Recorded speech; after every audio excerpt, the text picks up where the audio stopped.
Bonjour à tous les amis, j'espère que vous allez tous super bien. Très content de vous retrouver pour une nouvelle vidéo. Un nouveau pronostic, un peu différent de d'habitude, le pronostic du classement de la Première Ligue. Voilà, je vous sors cette vidéo juste avant le retour des matchs en Europe, juste après cette petite trêve internationale. Donc voilà, très simple, on va pas se mentir, mais je pense que ça peut quand même vous intéresser, voilà, un peu mon avis, etc. Vous n'hésitez pas à me dire votre avis, votre top 4 de cette saison. N'hésitez pas, comme d'habitude, à liker et à vous abonner, ça me ferait super plaisir. Si on pouvait viser les 450 abonnés sur cette vidéo, ce serait super cool. Donc voilà, on va pouvoir commencer avec la vidéo. Et donc, pour les 3 places de relégation, on va aller très vite, hein, on va pas se mentir, le plus intéressant, c'est les 10 premières places. Les 3 dernières positions que j'ai choisies, ce sera pour tout d'abord le montant Luton Town, Everton et Sheffield United. Pourquoi est-ce que je pense que ce sont ces 3 clubs-là qui vont redescendre? Tout simplement, Luton Town, ils sont montés un peu miraculeusement. Ils n'ont pas du tout l'effectif pour, on va pas se mentir. Everton, c'est pareil, ils ont perdu beaucoup de personnes, notamment Iwobi qui est parti du côté de Fulham. Sheffield également qui a perdu son meilleur joueur la saison passée, Iliman Ndiaye, et qui a perdu Berg qui est parti à Burnley. Donc voilà pourquoi je mets ces trois clubs-là. N'empêche, si j'ai juste Everton, ce serait la première fois qu'ils descendent en Championship parce que c'est le seul club parmi les 20 de ce classement qui n'est jamais descendu en 76 ans, je crois, un truc comme ça. Donc voilà, ce serait quand même un gros coup pour le football anglais. Donc voilà, pour moi, les 3 relégables cette saison. À la 17e position, pardon, qui je mettrais, je vois bien Wolverhampton. Wolverhampton, ils ont perdu pas mal de joueurs aussi, notamment Matheus Nunes dans les derniers jours du mercato du côté de City. Voilà. Et puis en plus, enfin, leur style de jeu n'est pas terrible. Franchement, non, franchement. Mais bon, voilà, 17ème. Je pense pas qu'ils seront relégués, mais ça va jouer au coude à coude entre Sheffield et Wolverhampton pour moi. À la 16ème position, je vois bien Burnley créer une mini surprise, mais pas tant que ça, parce que au niveau de l'effectif, franchement, Vincent Kompany a su bien manier, a eu pas mal de bons nouveaux transferts, donc franchement, notamment Berg de Sheffield, comme je l'ai dit. Et puis même, comparé à la saison passée, on voyait que c'était eux les nets champions la saison passée avec plus de 100 points. Et quand on les a vus arriver en Première Ligue, notamment le premier match face à City, et on a vu quand même que ça jouait plutôt bien face aux champions en titre. Donc non, franchement, je pense qu'ils là pour le moment ils sont à 3 défaites, mais je pense qu'à un moment donné, quand ils vont jouer contre des plus petits, ils vont pouvoir beaucoup mieux s'en sortir. Donc voilà pourquoi j'ai mis Burnley à cette position là. Je ne les vois pas descendre moi cette saison, donc voilà, très intéressant. En 15e position, je vois bien West Ham. Là pour le moment ça marche plutôt bien pour eux, mais je pense pas que ça va continuer dans ce sens. À un moment donné, ça va s'écrouler. Voilà, ils ont quand même perdu Declan Rice, ils ont failli perdre Paqueta, mais finalement, voilà, grâce à son truc de paris sportif, etc., il est finalement resté. Ils ont quand même pris Kudus, un super bon joueur. Ils ont pris aussi Alvarez de l'Ajax. Donc, quand même des bons transferts du côté de West Ham. Ils ont bien su réinvestir, notamment aussi Ward-Prowse. Donc voilà, moi je les vois bien à cette position-là, mais après, voilà. C'est vrai qu'au niveau de leur début de saison, c'est un peu bizarre de la mettre à cette position-là, mais franchement, je les vois pas top 10, ça c'est sûr et certain. Après, j'ai mis Nottingham Forest qui fait un début de saison plutôt intéressant. Ils n'ont pas su aller chercher les points comme il le fallait, même si par exemple contre Manchester United ils gagnent 2-0 après 4 minutes. Bon voilà, ils se font remonter. Très intéressant leur style de jeu avec l'attaquant de pointe Ayoni, le Nigérian, qui est très très chaud. Il y a également Elanga qui est arrivé de Manchester. Il y a également aussi Sangaré, un super bon milieu défensif du PSV. Il y a également Origi aussi qui est arrivé. Donc franchement, le mercato pas intéressant du côté de Nottingham. Voilà, je pense que 14ème c'est une bonne position pour eux. Voilà, ils restent en première ligue, donc c'est toujours sympa. Et en 13ème position, qui est-ce que je vois? Je vois bien Bournemouth sur le bon fil depuis la saison passée. Franchement, très intéressant. Ils ont eu quelques bons transferts, notamment Lokanga en prêt d'Arsenal. Donc voilà, très intéressant Bournemouth sur ce coup-là. Voilà, ils ont fait 2-2 contre Brentford là, il y a pas si longtemps, avec une belle remontée pour faire le 2-2. Donc voilà, Bournemouth, très intéressant, ils jouent pas mal, ça joue assez haut, c'est très intéressant comme équipe. Mais voilà, pas non plus folichon, pas aller dans le top 10 quoi. Donc voilà, 13ème place, c'est pas mal, hein, franchement, en première ligue, c'est sympa la 13ème place. En deuxième position, j'ai mis Crystal Palace, qui fait pour le moment un très bon début de saison. Hudson-Edouard en feu, Eze en feu, Hollis qui a re-signé, il est en feu aussi. Pour le moment, je crois qu'ils sont 4ème avec 7 points. Donc voilà, non, très intéressant Crystal Palace. Voilà. Mais je pense qu'à un moment donné ça va se calmer, un peu comme West Ham, à un moment donné ça va se calmer pour moi. Voilà. Donc 12ème, c'est pas mal, franchement pour Crystal Palace. Il y a eu pas mal de bons transferts aussi, mais c'est pas l'équipe qui a le plus recruté, c'est souvent des prêts, etc. Donc voilà, on va dire que l'effectif a pas trop bougé du côté de Crystal Palace, mis à part le départ de Zaha qui était quand même un pilier de cette équipe. Donc voilà. Rien d'autre à dire de plus. Au niveau de la 11ème, j'ai mis Fulham. Fulham qui, eux, ont fait un très très bon mercato. En fait, j'ai trouvé avec Timothy Castagne, Iwobi, ils avaient déjà une base. Ils ont quand même perdu Mitrovic, leur attaquant de pointe. Willian est resté, etc., qui était sur une bonne saison aussi. Donc voilà, moi je les vois bien en 11ème position, à une place du coup du top 10. Mais voilà, je pense que 11ème c'est pas mal pour eux, etc. Ouais, je les vois pas plus haut en fait. C'est quand même embêtant d'aller jouer chez eux, mais c'est quand même envisageable. Donc voilà pourquoi je les mets 11ème. En 10ème position, donc maintenant on rentre dans le top 10 avec un peu plus d'explications parce que voilà, forcément je connais un peu plus les clubs. En 10ème position, qui est-ce que j'ai mis? J'ai tout simplement mis Brentford. Brentford, encore une fois, sur leur bonne lancée de la saison passée, avec un Mbeumo très très chaud. Voilà, Tony qui a été suspendu mais qui devrait revenir du coup en janvier, qui lui est très très bon aussi, qui a mis 20 goals, 20 buts avant d'être suspendu la saison passée. Ouais, non, franchement très intéressant le coach, etc. Non, très très intéressant Brentford. Ils ont vraiment une bonne dynamique, un bon style de jeu. On se rappelle le Manchester United la saison passée qui avait pris 4-0 là-bas. Donc non, voilà, très, très intéressant Brentford. Voilà, je les vois bien aller chercher cette 10ème place de ce classement 2023-2024. En 9ème position, j'ai mis Aston Villa. C'est peut-être un peu surprenant vu l'effectif, parce qu'il y a quand même eu un énorme mercato avec du Moussa Diaby, du Clément Langlais, du Pau Torres, etc. Mais voilà, ils ont une Coupe d'Europe à jouer, la Ligue Conférence. Il y a quand même encore 2 coupes à jouer également. Donc voilà, je les vois pas plus haut. On a senti que depuis ce début de saison, c'était pas non plus la joie.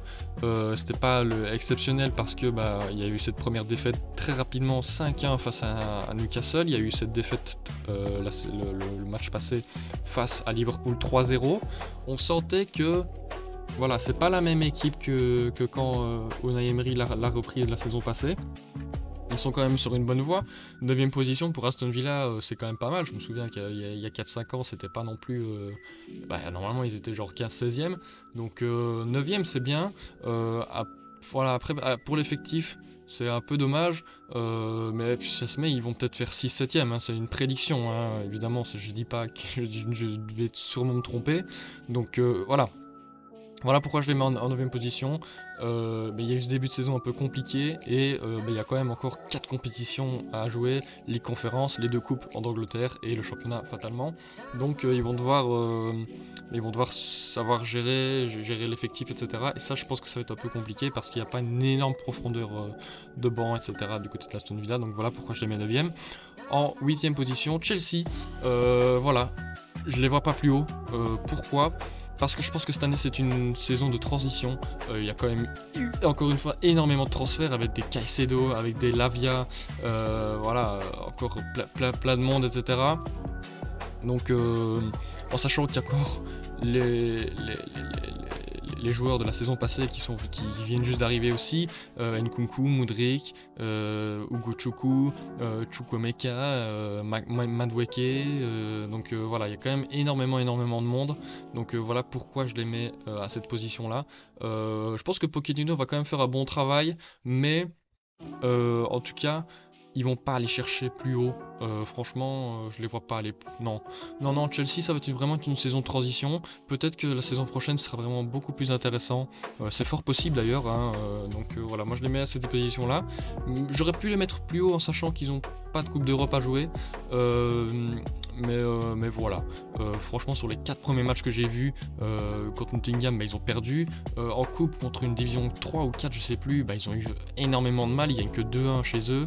Donc voilà. Il y a eu en fait le seul bon match que j'ai trouvé, c'était contre Liverpool, le premier match 1-1. Sinon contre West Ham, ils ont perdu 3-1. Donc voilà, on sent que c'est encore compliqué, mais il y a quand même du bon, avec notamment Nicolas Jackson, le Sénégalais, qui est excellent, qui peut vraiment marquer cette saison à Chelsea. Donc voilà, je pense que ça peut être intéressant, mais pas plus haut que la 8ème place. En 7ème position, qui est-ce que j'ai mis? J'ai mis Newcastle. Voilà, un peu étonnant aussi ce choix, mais moi dans ma tête, avec mes réflexions, je pense que c'est quand même ce qui va se passer. Pourquoi? Parce que déjà Newcastle retrouve la Ligue des Champions après 20 ans dans un groupe très très chaud avec Paris, Milan et Dortmund. Donc ça va vraiment différent de la saison passée. Ils ont recruté quand même pas mal de bons joueurs, Tonali, etc. Donc voilà, il y a Livramento de Southampton, de bon latéral.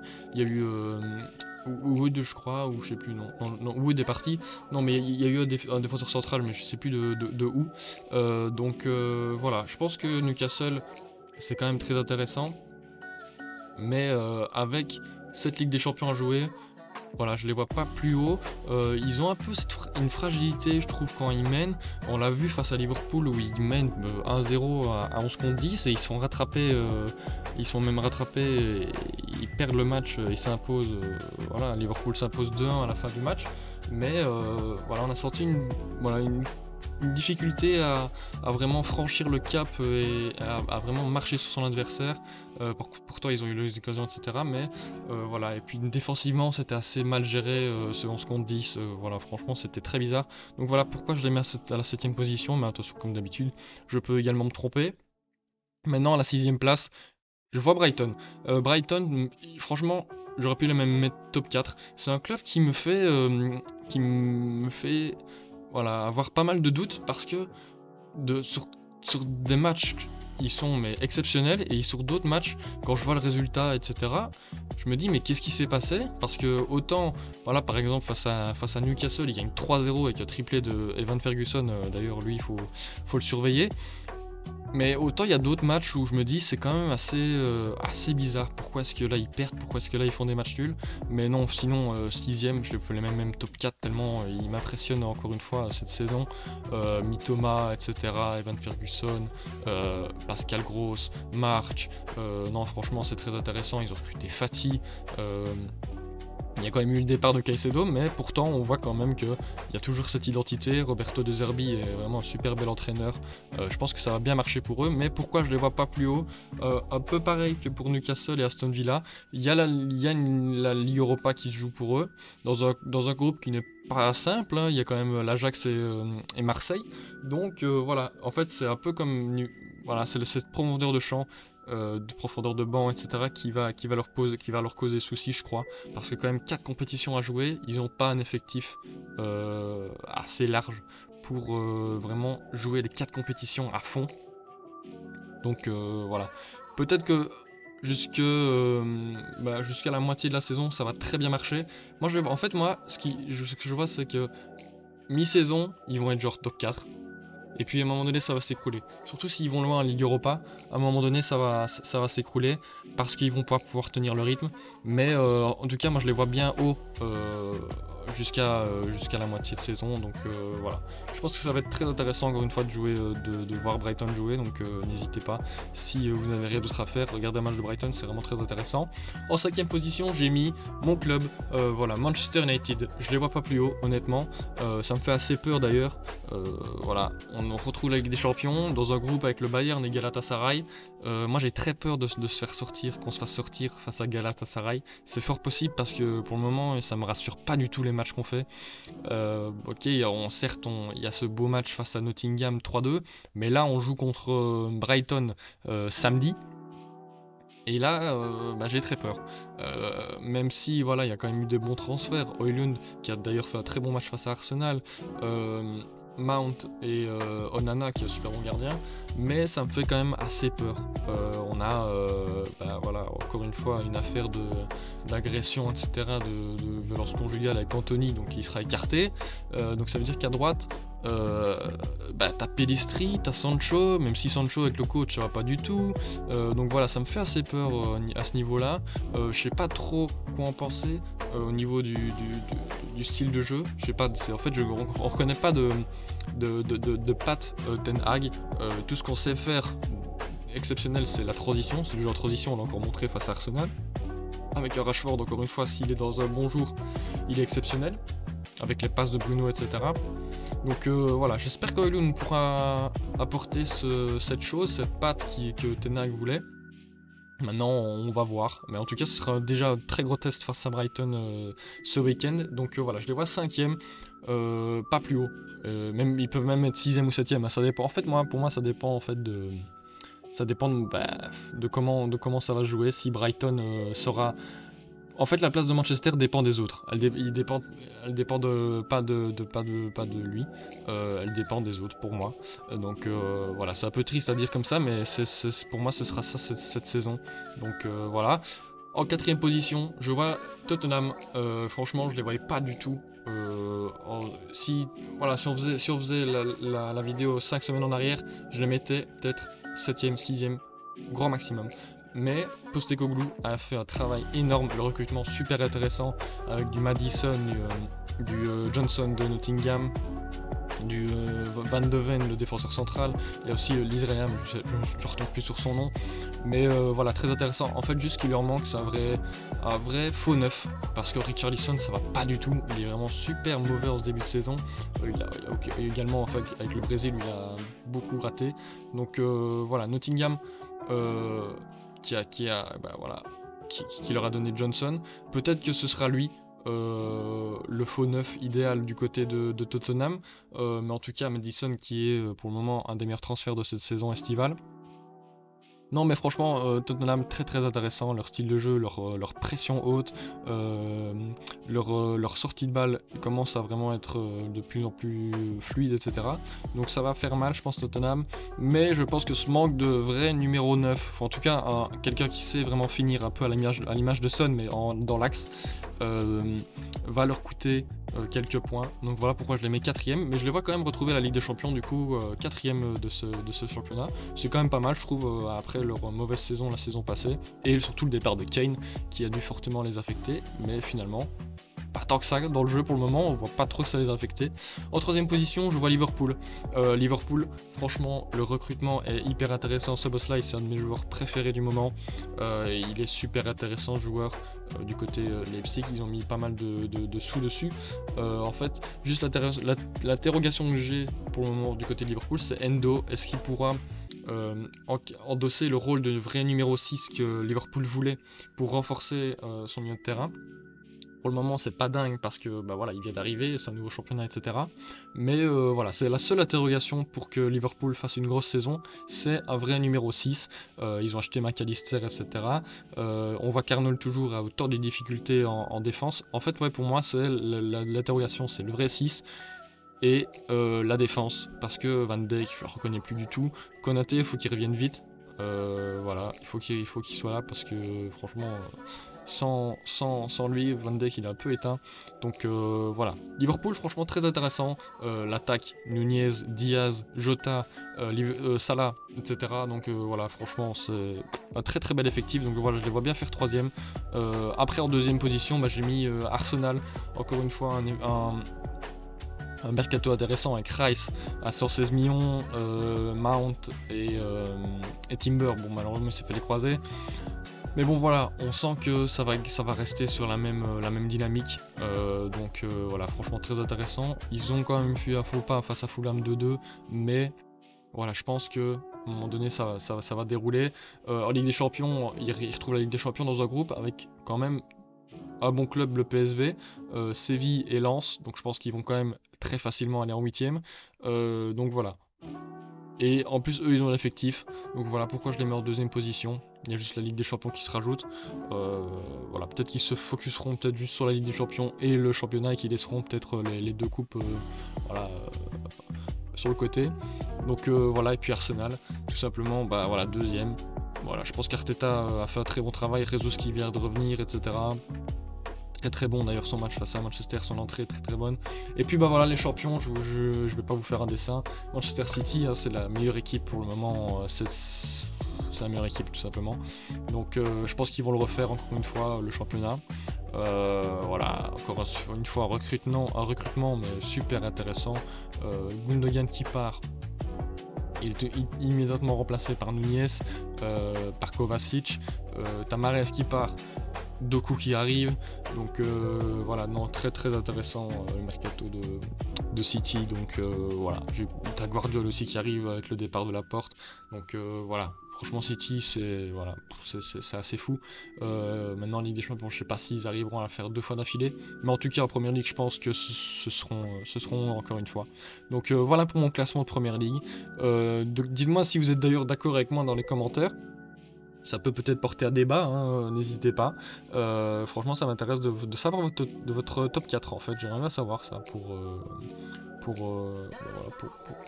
pour moi-même. Donc voilà, comme d'habitude, n'hésitez pas à liker, à vous abonner.